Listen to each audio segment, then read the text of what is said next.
You were taught that success means working harder than everyone else. But hard work without direction leads nowhere. If you're still stuck despite your effort, you're not broken. You're likely just operating inside the wrong system. People who succeed often are not smarter or more hardworking. They're just playing a different game. You need to switch rooms, not just upgrade your tools. There's a gap between where you are and where wealth is built. It's not a skill gap, it's a door, and that door is locked by mindset. If you see money as evil, you'll never learn how it moves. If you resent wealth, you won't study it. If you reject successful people, you won't become one. This isn't about worshiping the rich. It's about understanding how money works, so it works for you. Refuse to learn it, and you'll always trade time for survival. The first step is clarity. You don't hate money. You hate how powerless you feel in comparison. But power comes from skill, not emotion. Mindset isn't magic. It's decisions, repeated daily. Focus on what grows. Ignore what drains you. Your attention is currency. Spend it where it compounds. If you build your strength around your weaknesses, you'll stay mediocre. Build around your strength, and you stand out. People get paid for being the best at something, not for being average at everything. Stop fixing what you're bad at.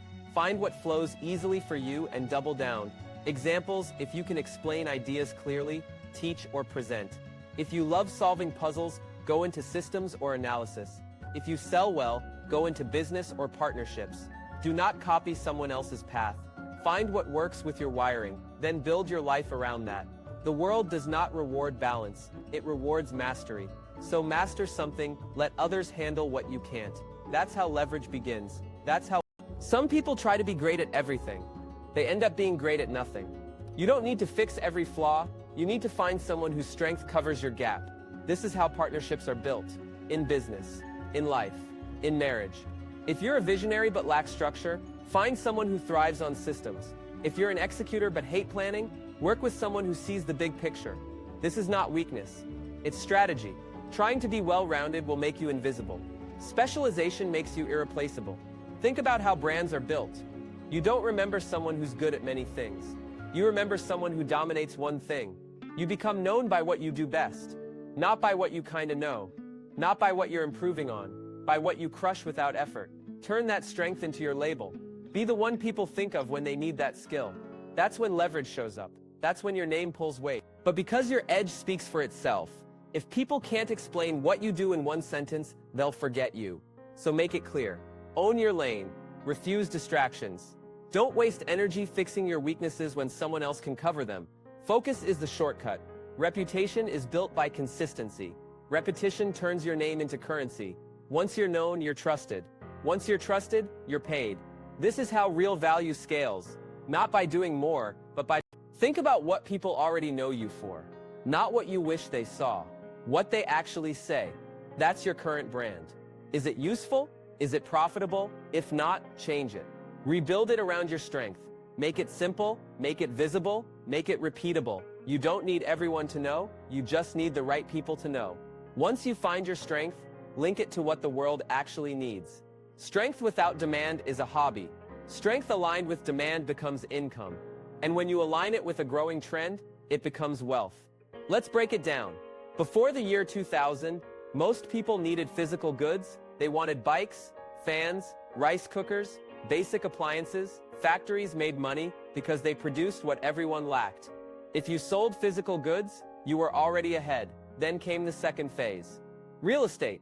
People wanted space, comfort, status. Home upgrades exploded.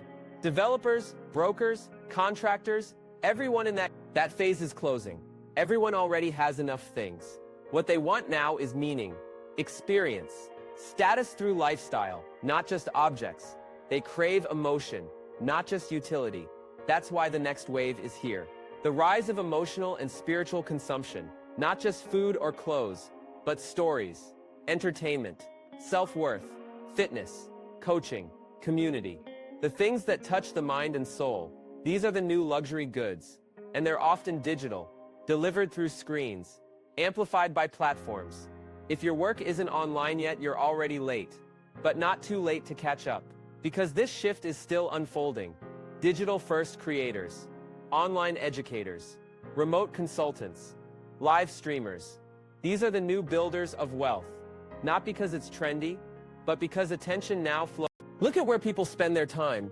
It's on their phones, in apps, on social media, streaming platforms, digital games. The internet has become the new marketplace, and attention is the new land. If you do not own digital land, you're paying rent forever. Every minute spent consuming is a minute lost producing. The producers are getting rich. The consumers are getting numb. Ask yourself one thing. Are you building something people can't scroll past? Or are you just scrolling? In the next decade, the gap will grow between those who use the internet to earn and those who use it to escape. Only one side wins. If you're not building a digital presence, you're invisible. It doesn't matter how smart you are. It matters how visible your value is. The game has moved online. Jobs, clients, customers, ideas, influence, all of it now travels through screens. If your income depends on physical space, you're vulnerable. If it depends on your time, you're trapped. Digital wins because it scales. One product, 1 million buyers. One video, 1 million views. One course, 1 million students. You can't do that with a job. You can't do that with manual work. But you can if you turn your strength into something digital, teach it, package it, distribute it, and keep refining it until it becomes unavoidable. If people keep ignoring what you do, it's not their fault. The next wave of wealth won't come from factories. It will come from ideas, from identity, from how well you connect with others through pixels. This is not a prediction. It's already happening. Look at who's growing. Not just tech founders, but streamers, coaches, writers, designers, anyone who took their skill, added a story, and shared it online. You do not need millions of followers. You need a product people value, and a clear reason to trust you. That's how trust compounds. First, 1 sale, then 100. Then people recommend you when you're not in the room. That's leverage. It starts small, but only if you begin. Most people wait. They think they're not ready. They keep polishing what no one will ever see. But money doesn't reward perfection. It rewards visibility. Start now. Refine as you go. No one cares how long you've been preparing.